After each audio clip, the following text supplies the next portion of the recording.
ውዶችዬ የምወዳችሁ በሌላ ቆንጂዬ ፊልም መተናል። እንደምትወዱት እርግጠኛ ስለሆንኩኝ ላይክ እና ሰብስክራይብ ማድረግ እንዳይረሳ። ይበልጥኛል ለማበረታታት ደግሞ ቪዲዮዎቻችንን እንደተለመደው በቪፒኤን ማየት ነው። ወደ ቪዲዮ ፊልማችን ሲጀምር ያንግ ሺን ያሳየናል። ታዲያ እንደ ድንገት ባስ ማቆሚያው ጋር ከአንድ ልጅ ጋር ትጋጫለች። ልብሱንም አበላሽታበት ነበረ። እርዳታ ልትሰጠው እንደምትፈልግ ብትጠይቀውም ልጁ ግን ምንም ሳያናግራት ነበረ ጥሏት ሄደው። ከልጅነቷ ጊዜ ጀምሮ እስካሁን ድረስ ድሮ ትምህርት ቤት ለመሄድ አሁን ደግሞ ስራ ለመሄድ ሁሉ ጊዜ አርፍዳ ነበር የምትመጣው። አለቃዋ በጣም ይቆጣት ነበር።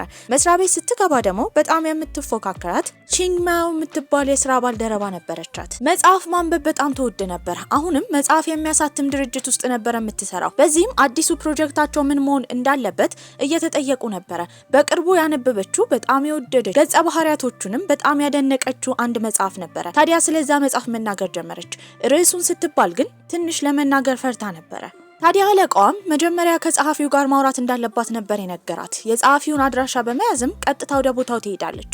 ሊፍት ውስጥ ያንን ጸሐፊ ብታገኘው በመልክ ስላላወቀችው ግን ግራ ገብቷት ነበረ። ታዲያ እሱ በር ጋር በተደጋጋሚ ማንኳኳትና ወረቀት በበሩ ስር መክተት ጀመረች። ይህንን ያየው የቤቱ ባለቤት ግን ሌባ እንደሆነች ነበር ያሰበው። ታዲያ ግን የአፓርትመንቱ ጠባቂዎች እሱ ጂሹ እንደሆነ ሲያወሩ ግን በጣም ደንግጣ ልታናግረው ብትፈልግም ሊያወራት ፍቃደኛ አልነበረም። ወደ ቤት ከገባ በኋላ የቀጣይ የመጽሐፉን ክፍል ይጽፍ ጀመረ። ታዲያ እሱ የሚጽፈው ላይ የመጽሐፉ ገጸ ባህሪ ዓለም ውስጥ እንገባለን። እዛ ዓለም ውስጥ ሁለት ሰዎች ነበሩ። አንዱ ዩሉ ነበረ። በጣም ታዋቂ ቢሆንም ኖርማል ህይወት ነበር መኖር የሚፈልገው። ሌላኛዋ ደግሞ ሺኒንግ ነበረች። እሷም ታዋቂ ስለነበረች ጋዜጠኞች በሚከቧት ጊዜ ዩሉ መጥቶ ያድናታል። ወደ ባህር ዳርቻው ከሄዱም በኋላ ፍቅሩን ዩሉ ገልጾላት ነበር። ይሄ መጽሐፍ እየተጻፈ ድረገጽ ላይ እየተለቀቀ ነው። የሚጽፈው ደግሞ ጂሹ ነበረ። ይሄንን የመጽሐፉን ክፍል ያነበበችው ያንግ ሺ ደግሞ በጣም ተደስታ ነበረ። ታዲያ እሱን የሚያደንቁ ሰዎች የራሳቸው ግሩፕ ነበራቸው። እዛ ላይም ገብታ ስለ አስተያየቷ ትጽፍ ጀመረ። ጂሹን ለማናገር በቀጣይ ቀን ትሄዳለች። ታዲያ ግን እሱ ቤት ለመግባት ያላት አንድ ነገር ፍቅረኛው ነኝ ብላ ከእቃ አድራሹ ከተቀበለች በኋላ እሱን ለማናገር ቤቱ ድረስ ነበር የገባችው። ሊያናግራት አልፈለግም። ወዲያው ነበር ያባረራት። ከዛም ከወጣች በኋላ ግን ጓደኛዋ መልእክት ልካላት ነበረ። ታዲያ ጂሹ የሚጽፈው አዲስ መጽሐፍ ላይ አዳዲስ ገጸ ባህሪያቶች እንደተጨመሩ፣ በዚህም እዛ ዓለም ላይ የሚፈጠረውን በምናይበት ጊዜ ዩሉ የሚባለው ገጸ ባህሪ ያን የተባለች ጓደኛው በቅርቡ እሱ ግንኙነት ሺኒንግ ከተባለች ሴት ጋር ስለጀመረ እሱ ለጋዜጠኞች ይፋ እንዳይሆን እንዲጠነቀቅ ስትነግረው፣ ከዛም በኋላ ከዛ ከወጣ በኋላ ግን ሺቴን የተባለች ሴት ሲያገኝና እሷን ሲያገኛት ዩሉ የተባለው ገጸ ባህሪ ደስተኛ እንደሆነ የሚያሳይ ነበረ። ይህንን ያነበበችው ያንግ ሺም የሁለቱ ዋና ገጸ ባህሪያቶች የዩሉና የሺኒንግ በጣም አድናቂ ስለሆነች አሁን ሁለተኛ ሴት ህይወታቸው ውስጥ መግባቷ አናዷት ነበረ። ከጓደኛዋ ፉሺንግ ጋር በምታወራበት ጊዜ ጂሹ መጀመሪያ አካባቢ የሚጽፋቸው መጽሐፎች ፍቅር ላይ ያተኮሩ እንደሆነ አሁን ግን መለያየት ላይ እንዳተኮሩና ሁለቱ ገጸ ባህሪያቶችን ይባስ ብሎ ሊያለያያቸው እንደሆነ ትሰማለች። በዚህም ተናዳ እዛው ባስ ማቆሚያ ጋር ቁጭ ብላ ሁለቱ ገጸ ባህሪያቶች አንድ ላይ መሆን እንዳለባቸው የሚያሳይ ጽሑፍ እየጻፈች ነበረ።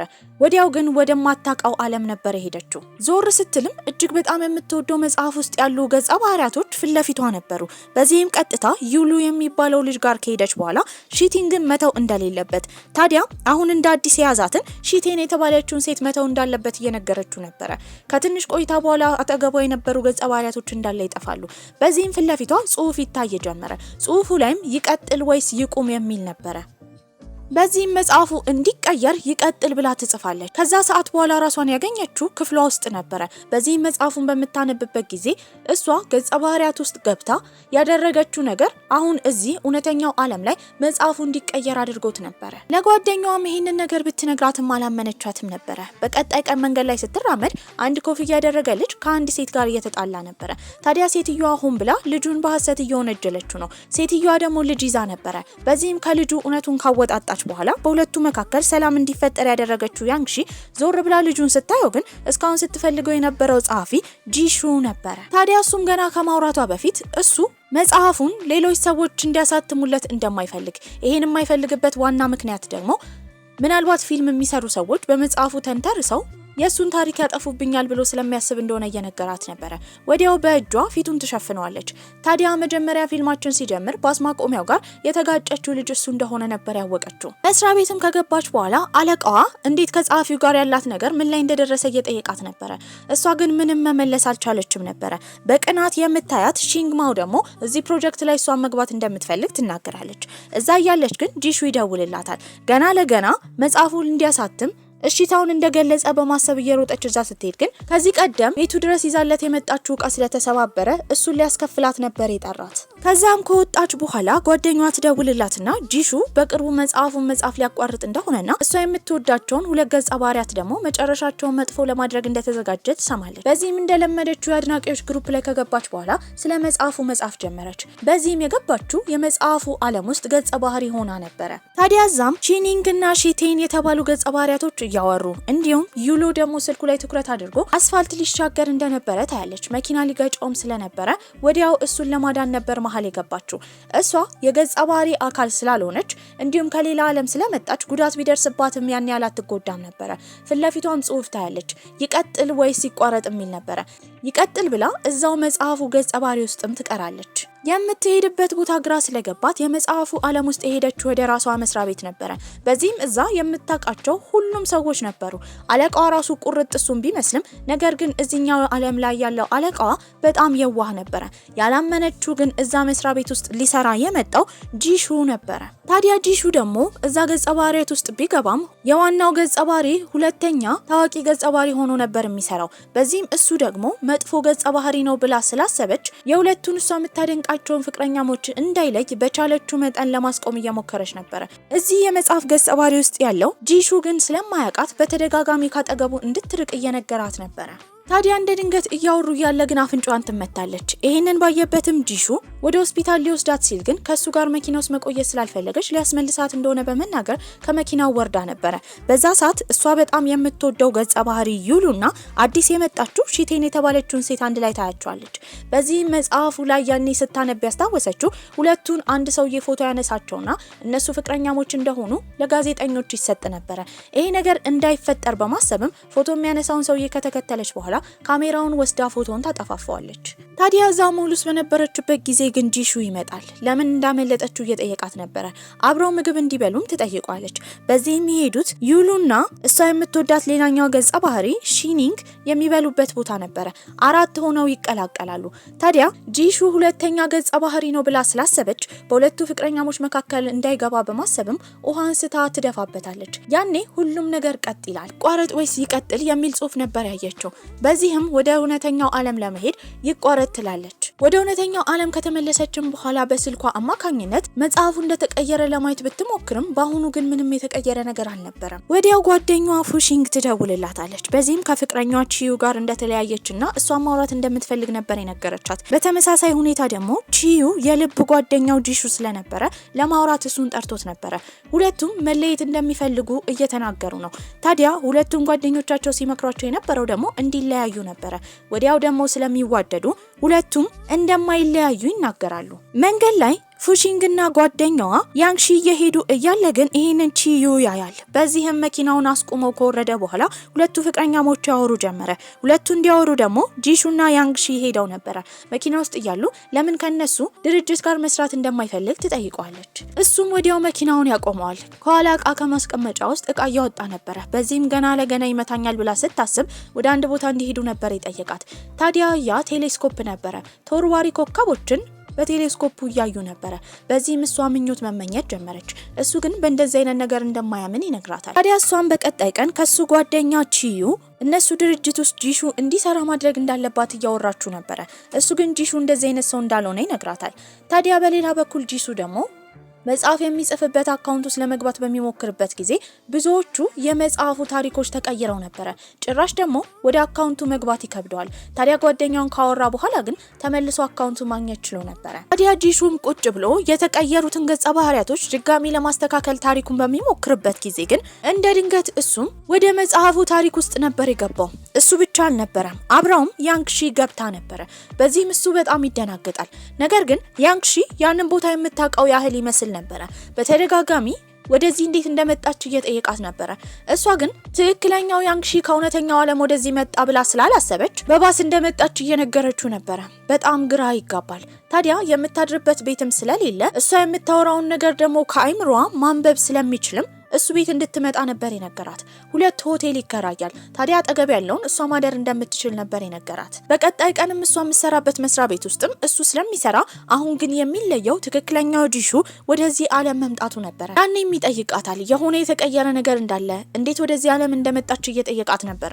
እሷ ግን አሁንም እሱ እንዳልሆነ በማሰብ እዚህ ዓለም ውስጥ እንደምትኖር ነበር የተናገረችው። እዚህም ተናዶባት ጥሏት ይሄዳል። ታዲያ እሷም ቢሮስ በነበረችበት ጊዜ አስታወሰችው ዛሬ ቀረጻ እንዳለ። ቀረጻ የሚቀረጸው ደግሞ ዩሉ የምትባለው በጣም የምትወደው ገጸ ባህሪ እንደሆነና እሳት አደጋ እንደሚያጋጥመው ነበር። በዚህም ቀጥታ ሱፐርማርኬት ሄዳ ዕቃ መገዛዛት ጀመረች። ያኔ ግን ጂሹን ታገኘዋለች። በዚህም ሁለቱ አንድ ላይ ወደ ቀረጻ ቦታው ይሄዳሉ። የገዛዛችውን ነገር ለዩሉ ለመስጣት በምትሞክርበት ጊዜ ግን ይዛው የመጣችው ነገር እንዳለ እሱ የሚጠላው ነበር። በዚህም ያ ነገር እንዳይበላሽ በማሰብ ቁጭ ብላ የመጣችውን ምግብ ራሷ ትመገበው ጀመረ። ውሃ ለመጠጣት ስትሞክር አልከፈት ሲላት ግን ሃይላንዱን የከፈተላት ጂሹ ነበር። ከዛም በኋላ ሁለቱ ወደ ቤት እየሄዱ ነበር። እሱ ቤት ያገኘው ታናሽ እህቱን ጂፌን ነበር። ታዲያ እቺ ልጅ ግን ዩሉን በጣም ስለምትወደው ዩሉና ሺኒንግ አንድ ላይ እንዲሆኑ እንደማትፈልግ እየተናገረች ነበር። ሁለቱ ገጸ ባህሪያቶች አንድ ላይ እንዲሆኑ የምትፈልገው ያንግሺ ደግሞ ከልጅቷ ጋር ትጣላ ጀመረ። በቀጣይ ቀንም ያቺ ልጅ ወንድሟን ለማግኘት ወደ መስሪያ ቤት መጣ ነበር። በዚህም ሁለቱ ገጸ ባህሪያቶች እንዲለያዩ ያልፈለገችው ያንግሺ ግን እሷን መርዳት አልፈለገችም ነበር። ጂፌ የተባለችው ልጅም ዩሉና ሺኒንግ አንድ ላይ እንዲሆኑ እንደምትደግፍ ያንግሺ በሰማችበት ጊዜ ከዚህ መስሪያ ቤት መባረር እንዳለባት ትናገራለች። ይሄንን የሰማው ጂሹ ግን እሷ ተላላኪው እስከሆነች ድረስ ጸሐፊው ማባረር እንደማይፈልግ ነበር የተናገረው። ታዲያ በጸሐፊነት ስራ ውስጥ ያለችው ያንግሺ ደግሞ ከጂሹ ጋር መስራት ስለማትፈልግ በተደጋጋሚ ስራዎችን ለማበላሸትና እንዲያባረራት ለማድረግ ነበር ያሰበችው። በዚህም እሷ ነገሮችን ካበላሸች በኋላ ወደ እሱ በምታቀርብበት ጊዜ ወረቀቶቹን ነገር ግን እሱ አይምሮዋን ማንበብ ስለሚችል ያደረገችውን ነገር በቀላሉ ይረዳ ነበር። በዚህም አማካኝነት ሊያባረራት አልፈለገም። በቀጣይ ቀንም ያንግሺ ወደ ትክክለኛው ዓለም መመለስ ፈልጋ ነበር። በዚህም ከዚህ በፊት ወደ ትክክለኛው ዓለም የተመለሰችው ጂሹ ላይ ውሃ ስትደፋበት ነበር። በዚህም ውሃ ይዛ መታ መስሪያ ቤት ውስጥ በነበረበት ጊዜ ልደፋበት ስትል ግን ወዲያው ከወንበሩ ይነሳል። በዚህም በአይምሮዋ ስታስብ የነበረው ወደ እውነተኛው ዓለም ለመመለስ እሱ ላይ ውሃ መድፋት እንዳለባት ነበር። ይህንንም ከአይምሮዋ ያነበበው ጂሱ ሌላ ውሃ ያነሳና ይሰጣታል። ነገር ግን ይህንን ያደረገው ጥፋተኛ ስለሆነች እሷን ለማስተማር በሚል መንገድ እንደሆነ ስላሰበችም ራሷ ላይ ውሃውን ከደፋች በኋላ ይቅርታ ጠይቋለች። በቀጣይ ቀንም ሁለቱ ፍቅረኛሞች ዩሉና ሺኒንግ አንድ ላይ እንዲሆኑ ችግር እንዳያጋጥማቸው በማሰብም ከኋላ እየተከታተለቻቸው ነበር። ያኔ እሷን ሊከተል ደግሞ ጂሹ ይመጣል። በዚህም እስከዛሬ ለምታደርገው ጥፋት ሊቀጣት እንደፈለገ በማሰብም ለ3 ደቂቃ ብቻ የፈለገውን ነገር መናገር እንደሚችልና እንዲሰድባት ነበር የጠየቀችው።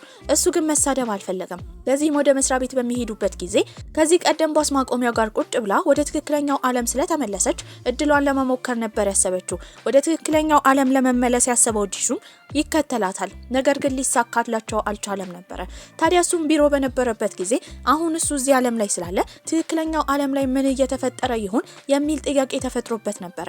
ይህንን ነገር ከያንግሺ ጋር ለመወያየት ቢያስብም እሱ ግን ወደዚህ ዓለም እንደመጣ ስላልነገራት እሷ የምታስበው የገጸ ባህሪው ጂሹ እዚህ ዓለም ላይ እንዳለ ስለሆነ እሷን ማማከር አይችልም ነበር።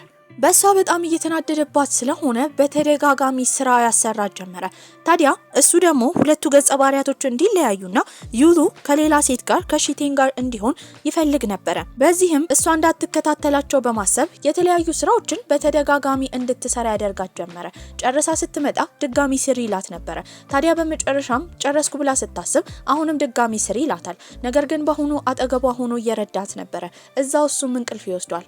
ታዲያ እንቅልፍ በወሰደው ጊዜ ውበቱን እያደነቀች ነበር። ልክ ሲነቃ ግን ትደነግጣለች። በአሁኑ የሰራችው ስራ ቆንጆ እንደሆነም ይነግራታል። በቀጣይ ቀንም ከስራ መልስ ቤት በገባበት ጊዜ እህቱ የልደት ዝግጅት አዘጋጅታ እየጠበቀችው ነበር። ታዲያ እሱ ግን የልደት ዝግጅት አይወድም። በዚህም ይቅርታ ጠይቋት ይወጣል። በወጣበት ጊዜ የተገናኙት ከያንግሺ ጋር ነበር። የቤቱ ቁልፍ እንደተሰበረበት ነበር ያሰበችው። በዚህም እሷ ቤት እንዲገባና አንድ ላይ ምግብ እንዲበሉ ትጠይቋለች። ተስማምተውም ኑድል ይበላሉ። ገጸ ባህሪው ዩሉ ደግሞ ከሺቲንግ ጋር ያላቸው ግንኙነት እየተራራቀ ስለሆነ በጣም አዝኖ ንዴቱ መወጣት የጀመረው በመደነስ ነበረ። ያኔ አዲስ ገጸ ባህሪ በመሃል የገባችው ሺቴን ትመጣለች። እየተጎዳ እንደሆነ በመናገር ምግብ እንዲበሉ ነበር የጋበዘችው። በዚህም አንድ ላይ ወጥተው መጠጣትና መብላት ጀመሩ። በዛ አጋጣሚ ደግሞ ጂሹና ያንግሺ ወክ እያደረጉ ነበረ። ሁለቱን ገጸ ባህሪያቶች አንድ ላይ ካየቻቸው የነሱን ግንኙነት ለማፍረስ እንደምትፈልግ ያወቀው ጂሹ እንደምንም ብሎ እዛ ሬስቶራንት እንዳይገቡ ለማድረግ ቢሞክርም እሷ ግን እምቢ ትላለች። ከገቡ በኋላ ግን እነሱን እንዳታያቸው ፊቷን አዙራ እንድትቀመጥ ነበር ያደረገው። ታዲያ ምግብ እየበሉ ነበረ። ወዲያው ሁለቱ ገጸ ባህሪያቶች ከዛ እንደወጡ በተረዳ ጊዜ ደግሞ እንዲሄዱ ይጠይቃታል። ነገር ግን እንዳጋጣሚ ሆኖ ማየት ያለባትን ማየት አለባትና ወደ መኪና ልትገባ ስትል የሰከረውን ዩሉን ሺቴን ደግፋው ታያለች። በዚህም ይህንን ያየችው ያንግሺ በጣም ተናዳ ነበረ። ሁለቱ እንዲለያዩ በማድረግ ዩሉን ይዛው ልትሄድ ስትል ግን ወዲያው እዛ ጋር የገጸ ባህሪ ህይወታቸው ያበቃል። በዚህም ፊት ለፊቷ ጽሁፉ ነበር የመጣው። ወዲያው ሁለቱም ወደ ትክክለኛው ዓለም ይመለሳል። የገጸ ባህሪ ህይወት ውስጥ ለብዙ ጊዜ እንደቆየች የተረዳችው ያንግሺም ጓደኞቿን ሄዳ ለስንት ሰዓት እንደቆየች ስትጠይቃቸው እነሱ ግን ለ2 ሰዓት ብቻ እንደቆየች ነበር የነገሯት። በዛውም ጓደኞቹ የነገሯት ግን እሷ የምትሰራው ፕሮጀክት ላይ ሺንግማው አብራ ለመስራት አለቃዋን እያናገረች እንደሆነ ነበረ። ወደ ውስጥ ስትገባም ሰውየው ግድ ከሺንግማው ጋር መስራት እንዳለባት ይነግራታል። ታዲያ እዛ ሲጠብቃት የነበረው ጂሹን ውጪ ታገኘዋለች። እሱም ከ2 ሰዓት በፊት የት እንደነበረች ይጠይቃታል። ነገር ግን እሷ ለመናገር አልፈለገችም ነበረ። በአካውኗ ግን ገጸ ባህሪ ውስጥ ገብታ እንደነበረ ነበር የተረዳው። በዚህም ለመሄድ መኪና ውስጥ በገባበት ጊዜ ግን ልታናግረው እንደምትፈልግና መኪና ውስጥ ልትገባ እንደሆነ ትነግረዋለች። እሱም እንድትገባ ነበር የነገራት። መኪና ውስጥም ገብታ ስትጠይቀው የነበረው ቀጣይ ምዕራፉን እንደሚጽፍ ነበረ። እሱም ለማቆም እንዳሰበ ይነግራታል። ለምን እንዲህ እንደምትጠይቀው ሲጠይቃትም አንባቢዎች ማወቅ እንደሚፈልጉ ነበር የተናገረችው። ወደ ቤትም ካደረሳት በኋላ ይሄዳል። በቀጣይ ቀን መስሪያ ቤት እያለች ግን ሺንግማው ታሾፍባት ጀመረ። ዛሬ ከጂሹ ጋር ልትገናኝ እንደነበረ እየተናገረች ነበረ። በዚህም ወዲያው ራሷ ላይ ኮፍያና መነጽር አድርጋ የሚያወሩትን ለመስማት በአቅራቢያው ትቀመጣለች። ጂሹም ሺንግማው ከመጣች በኋላ ሲያያት ደስተኛ አልነበረ።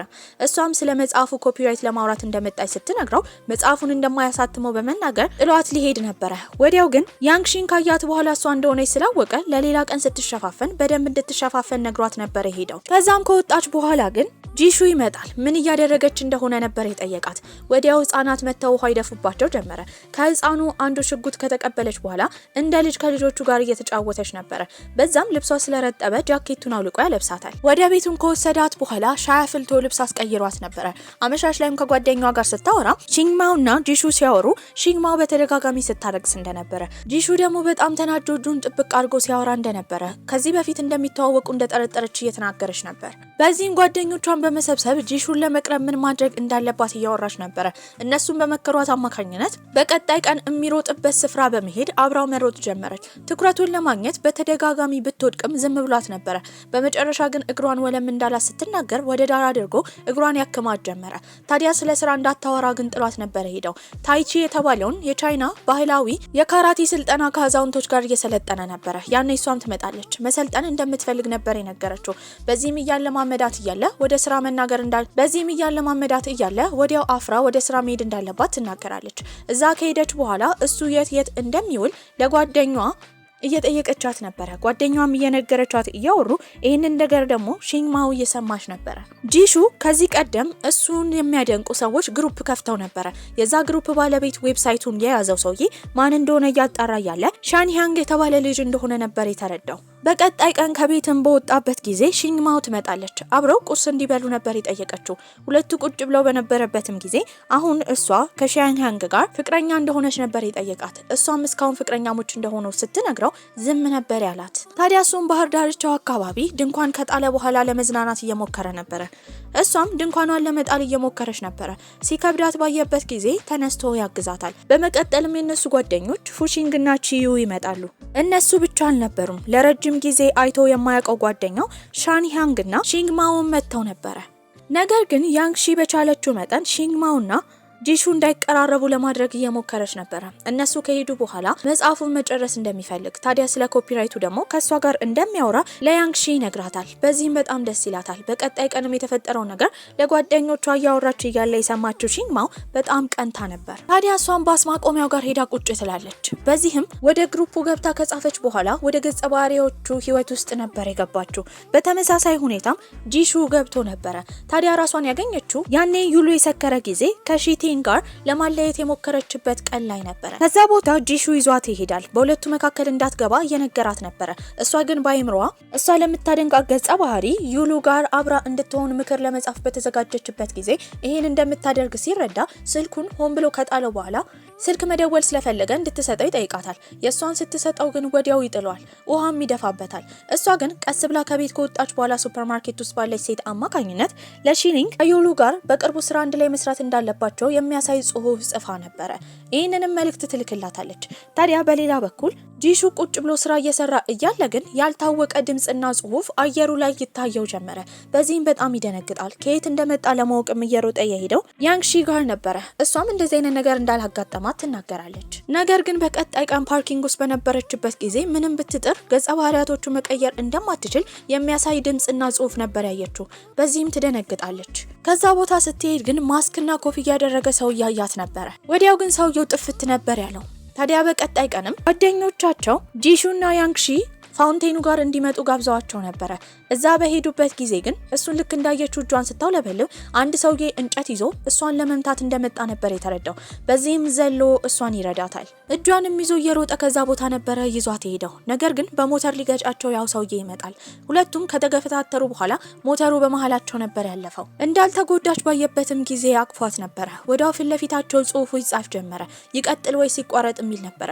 እሷም ይቋረጥ ትላለች። በዚህም ወደ ትክክለኛው ዓለም ነበር ሄዱት። እዛም ጂሹ ደህንነቷን ለማወቅ እየሮጠ ነበር የመጣው። በዚህም እሱ ገጸ ባህሪ ውስጥ እየገባ እንደሆነ ሊነግራት ሲል ግን ወዲያው ስልክ ነበር የተደወለላቸው።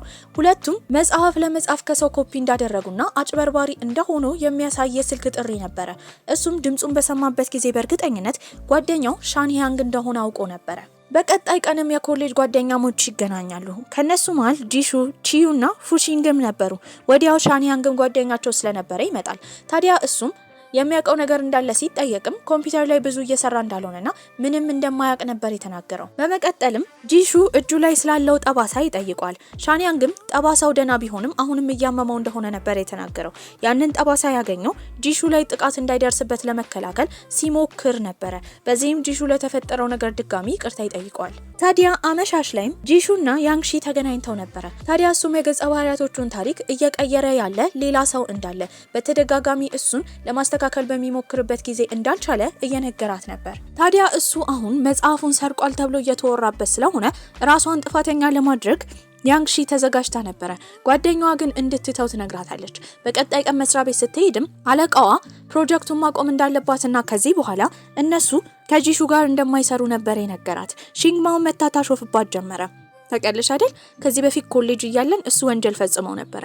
ወንጀልም የፈጸመው ከሰው ስራ ወስዶ ነበረ። ስለዚህ እንደዚህ አይነት ነገር ለሱ አዲስ አይደለም። እውነቱንም ለማጣራት ጓደኞቿ ጋር ነበር የሄደችው። እነሱም ሲነግሯት የነበረው ያኔ የመመረቂያ ጽሁፍ ሊሰሩ ሲሉ ኮሌጅ ሳሉ የሱ የመመረቂያ ጽሁፍ እንደተሰረቀበት፣ በዚህም የሰረቀው ሰው ቀድሞ አውጥቶት ጂሹ እንደተከሰሰ፣ በዚህም ከኮሌጅ ራሱን እንዳገለለ ነበር የተነገራት። በቀጣይ ቀንም እሱን ለማግኘት ነበር ያሰበችው። ስታየውም ወደ ባህር ዳርቻው እየገባ ነበረ።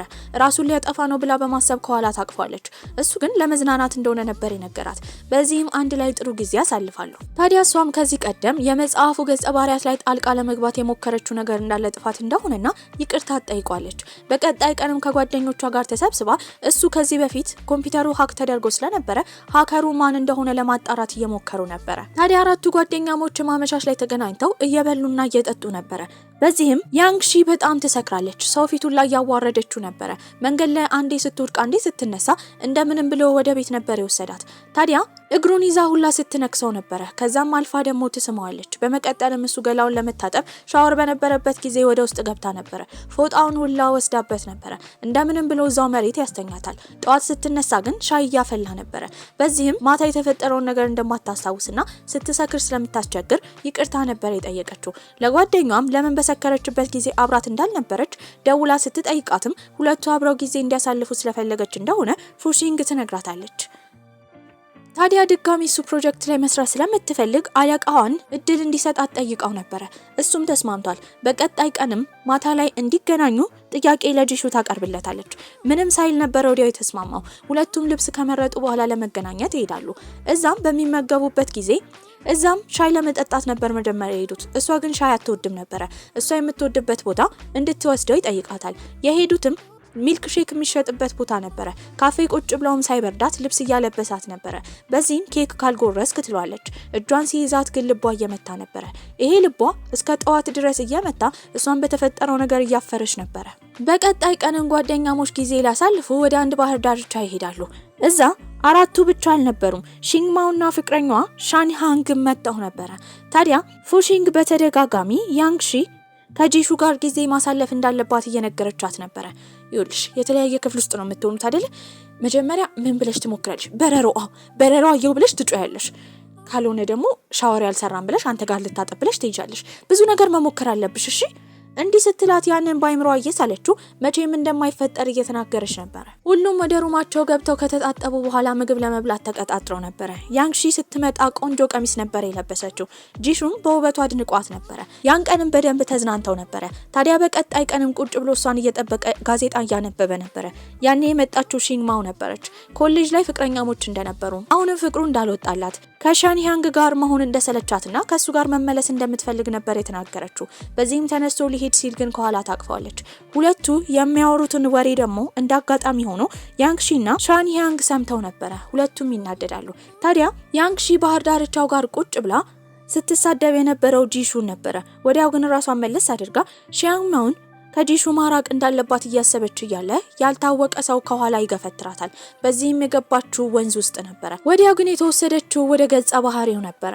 ጓደኞቿም ስላላገኟት በጣም ተጨንቀው ይሄንን ዜና የሰማው ጂሹ በእርግጠኝነት የሆነ ነገር እንደተፈጠረባት ነበር ያሰበው። ሻንሃንግም ቁጭ ብሎ ኮምፒውተሩ ላይ እየጻፈ ነበር። ከዚህም የምንረዳው ገጸ ባህሪያቶቹ እንዲቀያየሩና ነገሮች እንዲበላሹ የሚያደርገው እሱ ነበር። እሷ ገጸ ባህሪ ውስጥ ከገባች በኋላ ግን ውሃ ውስጥ አንዲት ሴት ልትሰምጥ ነበር።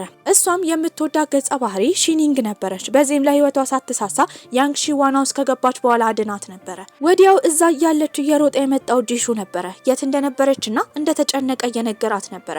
ይሄ ነገር ግራ አጋብቷታል። ምክንያቱም ገጸ ባህሪ ውስጥ ያለው ጂሹ ጥሩ እንደሆነ አታውቅም ነበር። ታዲያ እሱም ያኔ ፋውንቴኑ ጋር የሆነ ሰው ሊያጠቃት እንደሞከረ አሁንም የዛ ሰው ችግር እንዳይደርስባት 24 ሰዓት ከሱ ጋር ማሳለፍ እንዳለባት ነበር የነገራት። እሷ ግን በዚህ ሐሳብ አልተስማማችም ነበር። በዚህም እያወሩ ያለ የተጨነቀው ስለሚያስብላት እንደሆነ ይነግራታል። በቀጣይ ቀንም አብረው ለማሳለፍ ፓርክ ነበር የሄዱት። እዛም ጌም እየተጫወቱ ቲያራ ማሸነፍ ችላ ነበር። ታዲያ ዊሽ የሚደረግበት አንድ ወረቀት ታያለች። እሱንም ወረቀት ካየች በኋላ ኮሌጅ እያለች ያንን ወረቀት ለአንድ ሰው እንደላከች ያ ሰው ግን መልሶ እንዳላከላት ነበር የተናገረችው። ታዲያ እሱም የተለየ ፊርማ ካላት ይጠይቃታል። እሷም ስለ ፊርማው በምትናገርበት ጊዜ ድርቅ ብሎ ነበር የቀረው። ውሃው ላይ ለመጫወትም ወደ ውስጥ ትገባለች። ታዲያ እሱም እያያት ነበር። ከትንሽ ቆይታ በኋላ ግን እግሯን የሆነ ሰው ነበር የጎተታት። ወዲያው እሱ ሲፈልጋት ያጣታል። በዚህም ሊያድናት ውሃ ውስጥ ይገባል። ወዲያው ግን ያልታወቀ ነገር ነበር የጎተታቸው። በዚህም የተመለሱት ወደ ትክክለኛው ዓለም ነበር። እዛም እሷ ውሃ ውስጥ እንደሆነች የጠረጠረው ጂሹ እየሮጠ ሄዶ ባህር ውስጥ ነበር የዘለለው። ከባህሩም ያወጣታል። እንድትተነፍስም ልቧ ላይ ሲፒአር ከተሰጣት በኋላ ድና ነበር። እንደዚህ እንዳደረገ ያየችው ሺንግማው ደግሞ በጣም ትቀናለች። ሺንግማው ወደ ሆቴል እየገባች እያለ ሻንሃንግ ይመጣል። አይስክሪም እንዳዘጋጀላት ነበር የነገራት። እሷ ግን እንደማትፈልግና ማረፍ እንደምትፈልግ ነበር የነገረችው። ይሄን መልስ ከሰማ በኋላ ሻንሃንግ አሁንም የተናደደው በጂሹ ነበር።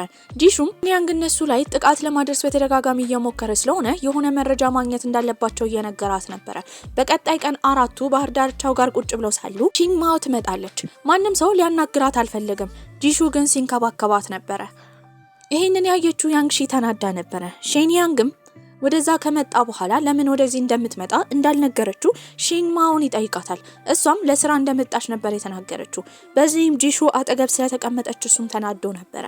ጂሹን ከዛ ከወጣ በኋላ ለጓደኞቹ ይሄንን እያደረገ ያለው መረጃ ለመሰብሰብ ብቻ እንደሆነ እየነገራቸው ነበር። መረጃ ለማግኘትም ያሰቡት ነገር እሱ ክፍል መግባት ነበር። በዚህም ያንግሺ እሱ ክፍል እንድትገባ ቺዩና ፉሺንግ ደግሞ እዛ ያሉትን ጠባቂዎች እንደሚያታልሉ ነበር የተነጋገሩት። እሷም ወደ ውስጥ ትገባለች። ኮምፒውተሩን ከፍታ ሎጊን ለማድረግ ብትሞክርም ፓስወርዱን አልቻለችውም ነበር። ከብዙ ቆይታ በኋላ ግን መግባት ችላለች። በዚህም በተደጋጋሚ ያስፈልጋሉ ብላ ያሰበቻቸው መረጃዎች ፎቶ እያነሳች ነበር። ወዲያው ግን የመጣባት ሻን ያንግ ነው። ኮምፒውተሩ እንደተከፈተ በተረዳበት ጊዜ በመስኮቱ ወጥቶ ማን እንዳለ ለማጣራት ሲሞክር ግን ሺንግ ማው ትመጣለች። በዚህም ተዘናግቶ ነበር። ሊያድናት የመጣውም ጂሹ ስለነበረ ሁለቱም ከዛ ቦታ ማምለጥ ችለው ነበር። አብረው ወክ እያደረጉ እያለ ግን እንደሚወዳት ይነግራታል። ጆሮዋን ማመን ስለከበዳት እያለቀሰች ወደ ክፍሏ ነበር የወጣችው። እሱም ይከተላታል። ከዚህ ቀደም ምን እንዳለ ነበር የጠየቀችው። ድጋሚ እንደሚወዳት ነበር የነገራት። ያኔ በጣም ነበር ደስ ያላት። በዚህም ትስመዋለች። በቀጣይ ቀን ስትነሳም እሱ ማግኘት በጣም አፍራ ነበር። ታዲያ ጓደኛዋም ጂሹ ያሰበው አንድ ነገር እንዳለ እስከዛሬ የሰራውን ነገር እንዳለ ለማጥፋትና ይሄ ነገር እዚህ ላይ እንዲያበቃ ለማድረግ እያሰበ እንዳለ ነበር የሰማችው። በሌላ በኩል ሼንግ ማው ጊዜ አብራቸው ከአራቱ ጓደኞቿ ጋር ማሳለፍ ስላልፈለገች ሻንጣዋን ጠቅልላ ትወጣለች። ያኔ ሻን ያንግ ያስቆማታል። ይኸውልህ ከኮሌጅ ጊዜ ጀምሮ ከሱ ጋር መወዳደር ትወዳለህ አይደለ? ያኔ ራሱ የመመረቂያ ጽሑፉ እንዲጠፋ ያደረግከው አንተ ነህ። ምክንያቱም እሱ ካንተ የበለጠ ስኮላርሺፕ ስላገኘ ነው አይደለ? ይኸውልህ አሁን ላይ እሱን ለመጉዳት እየሞከርክ ነው። ይሄ ነገር ደግሞ ካንተ ጋር እንዳልሆን እያደረገኝ ነው። ታዲያ እሱም ጂሹን እስከ መግደል ድረስ እንደሚደርስ ነበር የነገራት። በዚህም እብድ እንደሆነ በመናገር ሼንግ ማው ጥላው ትሄዳለች። ታዲያ ያንግ ሺም ከጓደኛዋ ፉሺንግ ጋር እያወራች ነበር። በዚህም እሱ ሙሉ ለሙሉ እስከዛሬ የሰራውን ስራ ካጠፋ ችግር እንደሚፈጠር እየተነጋገሩ ነበር። ያንግ ሺም ያ ገጸ ባህሪ ያለበት መጽሐፍ እንዲጠፋ አልፈለገችም። ምክንያቱም እዛኛው ዓለም ላይ የሚኖሩ ሰዎች ስላሉ እንዲጎዱ አልፈለገችም ነበር። በዚህም ጓደኛዋ አንድ ሀሳብ ታመጣለች። ይሄኛውን ዓለምና ያኛውን ዓለም የሚያገናኘው መንገድ መሰበር እንዳለበት ነበር። እሷም ያስታወሰችው ወዲያው የጂሹ መጽሐፍ አድናቂዎች የከፈቱት ዌብሳይት መዘጋት እንዳለበት ነበር። በዚህም ጂሹን ለማናገር ትሄዳለች። ታዲያ እሱን እንዳያጠፋ መጽሐፉን ማጥፋቱ ትክክለኛ ነገር እንዳልሆነ እየነገረችው ነበር። በንግግሯ አዝኖ ስለነበረ ይስማታል። ከትንሽ ቆይታ በኋላ ግን ከአጠገቡ ጠፍታ ነበር። ታዲያ ሁለቱም ወደ ገጸ ባህሪው ህይወት ይመለሳሉ። እሱ ገጸ ባህሪው የቆመበት ቦታ ውሃ ቦታው ፓርክ ውስጥ ነበር። እሷ ግን የማታውቀው ስፍራ ነበር ራሷን ያገኘችው። ፊትለፊቷ ደግሞ ሻን ያንግ እሷን ለመግጨት መኪናውን ወደፊት እየነዳው ነው። እሷም እንዲገጫት እዚህ ዓለም ላይ ከተጎዳች ምንም እንደማትሆን ስለምታውቅ እንዲገጫት እየነገረችው ነበር። ታዲያ እሱም ይገጫታል። በዚህም ወደ ላይ ትወረወራለች። በዛ ሰዓት ግን ቪዲዮ ኮል ለጂሹ ደውሎለት እሷ ስትሞት እያሳየው ነበር። ታዲያ እሱም በቻለው መጠን ወደ ቦታው ለመድረስ እየሞከረ ነበር። እሷንም ለማሳየት ከመኪናው ከወረደ በኋላ ቪዲዮ ኮሉን ወደ እሷ ያሳየዋል። እግሯ ሁላ ተሰባብሮ ሰውነቷ ደማምቶ ነበር። ድጋሚ መኪና ውስጥ ገብቶ ሊገጫት ሲል ግን በቦታው የደረሰው ጂሹ ነበር። ሁለቱም በፍጥነት መኪናውን ይነዱ ጀመረ። ሻን ያንግም መኪናው ወደ ላይ ይወረወርና ወዲያው ከዛ ቦታ ነበር የጠፋው። እሷ ጋርም ጂሹ ይሄዳል። ታዲያ እሷም እያቃሰተች ፊትለፊታቸው ካሜራ ስላለ እሷን ሊያጠቃት እንደሞከረ ከዚህኛው ዓለም የቪዲዮ ቅጂ ወስደው እዛኛው ዓለም ላይ ማሳሰር እንደሚችሉ እየነገረችው ነበር። ሆስፒታልም ራሷን ታገኘዋለች። አጠገቧ ግን የነበረችው የጂሹ እህት ጂፌ ነበረች። ጂሹ የት እንደሆነም ትጠይቃለች። እሱም እንዳለ ነበር የነገራት። ከዛ በኋላ ግን እንዴት አድርገው ከዛኛው ዓለም ቪዲዮ ማምጣት እንደሚችሉ እያወሩ ነበር። በቀጣይ ቀን መስሪያ ቤት ይሄዳሉ። ነገር ግን ሁለቱም ቁጭ ብሎ ሲያስቡ የነበረው እንዴት አድርገው ነገሩን መፍታት እንዳለባቸው ነበር። በዚህም እሱ ሲነግራት የነበረው ሼን ያንግ ድሮ ላይ ልክ እንደሱ ጥሩ ልጅ እንደነበረ፣ ነገር ግን እናትየው ስኬት ላይ እንዲደርስ ገፋፋው እንደነበረ፣ እንደ አጋጣሚ ሆኖ ደግሞ ጂሹ ስኮላር ሲያሸንፍ ባየበት ጊዜ ውስጡ ቅናት እንደተፈጠረና እንደዚህ መጥፎ ሰው እንደሆነ እየነገራት ነበር። ተስፋ ያልቆረጠው ሻን ያንግም ለነሱ ይደውልላቸዋል። ያንግ ሺ የምትወዳትን ሴት ገጸ ባህሪ እንዳገታት ነበር የተናገረው። እነሱም ወደ ላይ ይወጣሉ። ቴራሱ ላይ ከፎቁ ሊወረውራት ተዘጋጅቶ ነበር። ታዲያ እንደምንም ብለው እሷን ማዳን ችለው ነበር። ወንዶቹም ይደባደባሉ። በዚህም ስለት ይዞ የነበረው ሻን ያንግ ጂሹን ወቅቶት ነበረ ከዛ ቦታ ሄደው። እሷም ማልቀስ ጀመረች። በተደጋጋሚ ስሙን እየጠራች ነበረ። ትንሽ ካወራት በኋላ ራሱን ይስታል። ወዲያው ግን ፊትለፊቷ ጽሑፍ ነበር ያየችው። ይቀጥል ወይስ ይቋረጥ የሚል ነበረ። ወዲያው ይቋረጥ የሚለውን ነበር የተጫነችው። ነገር ግን ራሷን ያገኘችው እዛው ዓለም ላይ ነበረ። እሱ ግን ወደ ትክክለኛው ዓለም ሄዶ ነበረ። እዛኛው ዓለም ላይ ሰውነቱ ምንም አልተጎዳም ነበር። በዚህም ለሷ ለመደወልና ሊያገኛት ቢሞክርም የትም ሊያገኛት አልቻለም ነበር። ሻን ያንግን ያፈላልገው ጀመረ። በአጋጣሚ ሼንግማውን ያገኛታል። እሷንም ሲጠይቃት የሆኑ ነገሮች ነግራው ነበረ። ታዲያ ሻንያንግ ብዙውን ጊዜ ጸባሪያቶቹን የሚቀይርበት ቦታ ነበር የሄደው። እዛም ኮምፒውተር ነበረ። ኮምፒውተር ውስጥም ሎጊን ለማድረግ እየሞከረ ነበረ። በሌላ በኩል የመጽሐፉ ገጸ ባህሪ ውስጥ ከኮማ ጂሹ ይነቃል። አወራሩን ባየችበት ጊዜ ግን እሷ የወደደችው ጂሹ እሱ እንዳልሆነ ነበር ወዲያው ያረጋገጠችው። በዚህም ጂሹ እሷን መልሶ ለማግኘት ከጓደኛው ጋር ሆኖ እየተመራመረ ነበረ። ማድረግ የሚችሉት አንድ ነገር ሁለቱን ዓለም የሚያገናኘውን መንገድ መስበር ነበረ። ታዲያ እሷን ወደዚህ ዓለም የመጣች መስሏት ነበረ። እያቃሰተች ለሱ እየደወለች ነበረ። ወዲያው ግን የመታት ሻንያንግ ነበረ። ቁስሏ ወዲያው አልዳንም። በዚህም የምንረዳው ነገሮች ሊያበቁ እንደደረሱ ነበረ። በዚህም ስልኩን ካነሳ በኋላ ሻንያንግ ጂሹን ያናግረው ጀመረ እዚህኛው ዓለም ላይ እንዳሉ። ታዲያ እስከ ነገ 8 ሰዓት ድረስ እሷን ለማዳን መምጣት እንዳለበት ነበር የነገረው። 8 ሰዓትም ይደርሳል። እሷን አስሮ ወንዙ ውስጥ ለመወርወር ተዘጋጅቶ ነበረ። በቦታው የደረሰው ጂሹ ነበረ። ሻንያንግ ከዛ ቦታ ይጠፋል። እሷንም ይዞ ጂሹ ወደ ሆስፒታል ይወስዳታል። ወዲያው ግን ሰዓታት ወደ ኋላ ነበር የተመለሱት። በዚህም እሷ ለመጀመሪያ ጊዜ ገጸ ባህሪውን ቁጭ ብላ የቀየረችበትና ዩሉ የተባለውን ገጸ ባህሪ ከመኪና አደጋ ያዳነችበት ቀን ላይ ነበር የተገኘችው። ወዲያው ግን የደወለላት ጂሹ ነበረ። ምንም እንዳታደርግ ነበር የነገራት። ዩሉና ሺቴን መኪና ይገጫሉ። ነገር ግን ሁለቱም ላይ ከባድ ጉዳት አልደረሰም ነበረ።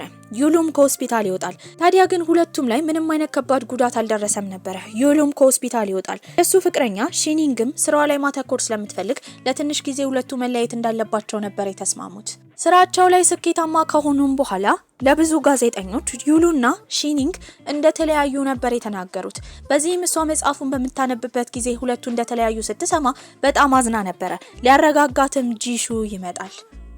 ታዲያ ወደ ቤትም እንድትገባ ከሸኛት በኋላ እሱ ይሄዳል። ከኋላ ግን የሆነ ሰው እየተከተላት እንደሆነ ተሰምቷት ነበረ። ዞር ስትል ጓደኛዋን ታገኛታለች። አሁን ሼንያንግ ጠፍቷል ብለው ስላሰቡ ህይወታቸውን በጥሩ ሁኔታ እየኖሩ ነበረ። በቀጣይ ቀንም ጥሩ ዝግጅት አዘጋጅቶላት ነበር። ቤቱ በፊኛና በተለያዩ ነገሮች ተሞልቶ ነበረ። እዛም ያገኘችው ምኞት መመኛ ወረቀቱን ነበረ። ያኔ ኮሌጅ ላይ የላከችው ለሱ እንደነበረ ትነግሯለች። ታዲያ እሱም ምኞቱ ምን እንደነበረ ስትጠይቀው እሷ ደና እንድትሆንለት ብቻ እንደሚመኝ ነበር የነገራት። ታዲያ እነሱ እየተዝናኑ እያለ ግን ፋውንቴኑ ጋር ያየው ዞር ሲል ሻንያንግ ነበረ። በዚህም እጇን ይዟት እየፈጠኑ ከዛ ቦታ መሄድ እንዳለባቸው ይነግራታል። በዚህም እሱን ለመጋፈጥ ስለተዘጋጀ አይስክሪም ገዝታ እንድትመጣ ነበር የነገራት። በዛ ሰዓት ግን ሻንያንግ ከቦታው አልነበረም። በዚህም ዞር ሲል ቀጥታ ሻንያንግ ሄደው ያንግ ሺ ጋር ነበረ። እሷንም በስለት ይወጋታል። በዚህም እዛው ትዘረራለች። ወዲያው ግን ሰዓታት ወዲያው ይመለሳሉ። ከእንቅልፉ ይነቃል። በነቃበት ጊዜ እጁ ደም በደም ሆኖ ነበረ። እጁን ከታጠበ በኋላ የመጣችው ሼንግማው ነበረች። ታዲያ እስከዛሬ ለተፈጠረው ነገር ይቅርታ ጠይቋለች። ፍቅረኛዋ ሻንያንግን በቅናት ላደረገው ነገር ይቅርታ እየጠየቀች ነበረ። ከመሄዷ በፊት ግን የሆነ ነገር ሊያደርግ እንደሚፈልግ ነበር የነገራት። በቀጣይ ቀን ጂሹና ሼንግማው ቁጭ ብለው ምግብ ሊበሉ ነበረ። ያኔ የመጣችው ያንግ ሺ ትደነግጣለች። በዚህም እሱ ውጭ አውጥቶ የነገራት ግንኙነታቸው ማብቃት እንዳለበት ነበረ። ሼንግማውን ከመጣች በኋላ ጂሹና ሼንግማው አሁን ተመልሰው ፍቅረኛሞች እንደሆኑ ትናገራለች። ይህንን ስትሰማ ያንግ ሺ በጣም አዝና ነበረ። ተናዳም ከዛ ቦታ ትሄዳለች። ታዲያ ለጓደኛዋም ነግራት በተደጋጋሚ እያለቀሰች መንገድ ላይ ሁላ እየወደቀች እያለቀሰች ነበረ። ይህንን ያየችው ጓደኛዋ በቀጣይ ቀን ጂሹን ስታገኘው ለመደብደብ ተዘጋጅታ ነበረ። ታዲያ ግን እሱ ይህን ነገር ያደረገው ከሷ ጋር ያለው ነገር ስላበቃና አሁን ከሼንግማው ጋር መሆን እንደሚፈልግ ነበር የተናገረው። በዚህም እሱንም ለመምታት ተዘጋጅታ ነበረ። ያኔ ያንግ ሺ ትመጣለች። የሰጣትን እቃዎች ሰብስባ ነበር ለሱ የሰጠችው። ከዛም በኋላ እሱ መኪናው ሊያስገባው ሲል ግን ባላሰበው ሰዓት ከኋላ የመታው ሻንያንግ ነበረ። መኪናውንም ይዞት ይሄዳል። ይህንን ያየችው ሼንግማው ወዲያው የደወለችው ለያንግ ሺ ነበረ። አደጋ ውስጥ እንደሆነ በሰማችበት ጊዜ ወደ ቦታው ትሄዳለች። ታዲያ ሻንያንግ እንደያዘው ስትሰማ ግን በጣም ፈርታ ነበረ። ታዲያ ግን ይሄ ነገር ጂሹ ምንም አላስከፋውም ነበረ። ይሄ ሁሉ ነገር ሻንያንግን ለማያዝ የፈጠረው ወጥመድ እንደሆነ ይናገራል። ይህንን የሰማው ሻንያንግ የሚደበድበው ጀመረ። በቻለው መጠን ጠንክሮ እሱን ለማሸነፍ እየሞከረ ነበረ። አንድ ትልቅ በር ይከፈታል። በሩ በተለያዩ ነጸብራቆችና ብርሃኖች የተሞላ ነበረ። ታዲያ ወደዛ ዘሎ ለመግባት ያሰበው ሻንያንግ ነበረ። እንዳይገባ ግን ጂሹ በተደጋጋሚ እየጠየቀው ነበረ። ከብዙ ፍለጋ በኋላ ወደዛ ቦታ ያንግ ሺ ትመጣለች። ታዲያ እጁን ይዞት የነበረው ጂሹ በጣም ከብዶ ስለነበረ ሁለቱም ወደዛ ብርሃን ውስጥ ነበር የገቡት። በዚህም ይጠፋሉ። ይህንን ያየችው ያንግ ሺ በጣም ከፍቷት ነበረ። ከተለያዩም ብዙ ወራቶች ያልፋሉ። ያኔ ህይወቷን መቀጠል ጀምራ ነበረ። ስራዋንም በጥሩ ሁኔታ እየሰራች ነው። ታዲያ ጓደኛዋ ፉሼንግና ቺዩ ይጠሯታል። በዚህም እንጋባ አንጋባ ጭቅጭቅ ውስጥ ገብተው ነበረ። ቺዩ ለማግባት ገና እንደሆነ እየተናገረ ነበረ። በዚህ አጋጣሚ የጂሹ ስም ይነሳል። እሷም ያኔ ይከፋት ጀመረ። አብረው ተወርዋሪ ኮከብ ያዩበት ቦታ ሄዳ ብቻዋን ማውራት ጀመረች። በመቀጠልም እሱ ቤት ትሄዳለች። በተደጋጋሚ እዛ ያለ ያህል ይሰማት ጀመረ። በመቀጠልም የመጣችው ሺንግማው ነበረች። እስከዛሬ ለተፈጠረው ነገር ይቅርታ ጠይቃታለች። ታዲያ ጂሹንም ጥሩ ሰው እንዳደረገችው ነግራት ነበር የወጣችው። በቀጣይ ቀንም ዝናብ ነበረ። ሳይክል እየነዳች ነው። በዚህም ጥላ እንኳን አልያዘችም ነበረ። ከሳይክሉ ላይም ትወድቃለች። ያኔ ወድቃ ማልቀስ ጀመረች። አንድ ሰው ግን መጥቶ ጥላ ያስጠልላታል። ቀና ብላ ስታየው ጂሹ ነበረ። እውነት ይሁን አይሁን ግራ መጋባቱ ስለነበረች ግን ሰውነቱን ስትነካው ብቻ ነበር ያረጋገጠችው። በዚህም ሲናገር የነበረው ሁለቱ ዓለሞች የሚያገናኛቸው መንገድ ላይ እሱና ሻንያንግ እንደቀሩ። ታዲያ ሻንያንግ አሰበው የሁለቱን ዓለሞች ግንኙነት ማቋረጥ እንደነበረ፣ ነገር ግን እንደዛ እንዳያደርግና እዛኛው ዓለም ላይ እንዳይቀር በተደጋጋሚ ጎትጉቶት ሁለቱም ወደዚህ ዓለም እንደመጡ። ታዲያ እሱም አሳልፎ ራሱን እስከዛሬ ለሰራው ወንጀል ለፖሊስ ሻንያንግ እንደሰጠ ይነግራታል። በዚህም በደስታ አብረው እያሳለፉ እያለ የሱ ቤተሰቦች ይመጣሉ። እሷም በጣም ደንግጣ ነበረ። በመቀጠልም ይዟት የሄደው ወደ ራሱ ክፍል ነበረ። እዛም የሷ ፎቶዎች ተሰቅለው ነበረ። የብቸኝነት ስሜት ሲሰማውና በጣም በሚያዝንበት ጊዜ የሷን ፎቶ ሲያይ እንደሚጽናና ይነግራታል። በቀጣይ ቀን ጓደኞቻቸው የሚጠሯቸውና ለመጋባት እንደተዘጋጁ ነበር የነገሯቸው። ታዲያ እነሱም በጣም ቆንጆ ፍቅረኛሞች ሆነው ነበረ። እሷም መጻፍ ጀመረች። አለቃዋም የጻፈችውን ጽሑፍ በጣም አድንቆት ነበረ። ይህንን ደግሞ ተሞክሮ የወሰደችው የገጸ ባህሪ ህይወት ውስጥ በተደጋጋሚ ከመግባትና ከመውጣቷ የተነሳ ነበረ። ሁሉም ነገር ሰላም ይመስል ነበረ። የእውነተኛው ዓለም ነዋሪዎች ብቻ ሳይሆኑ የገጸ ባህሪያቶቹ ህይወት ራሱ በሰላምና በተሳካ ሁኔታ ቀጥሎ ነበረ። ታዲያ በዚህ አስተላለቅም ሁለቱ ፍቅረኛሞች ባህር ዳርቻው ጋር እየተዝናኑ ፊልማችን በዚህ ላይ አብቅቷል። ደህና ቆዩልኝ።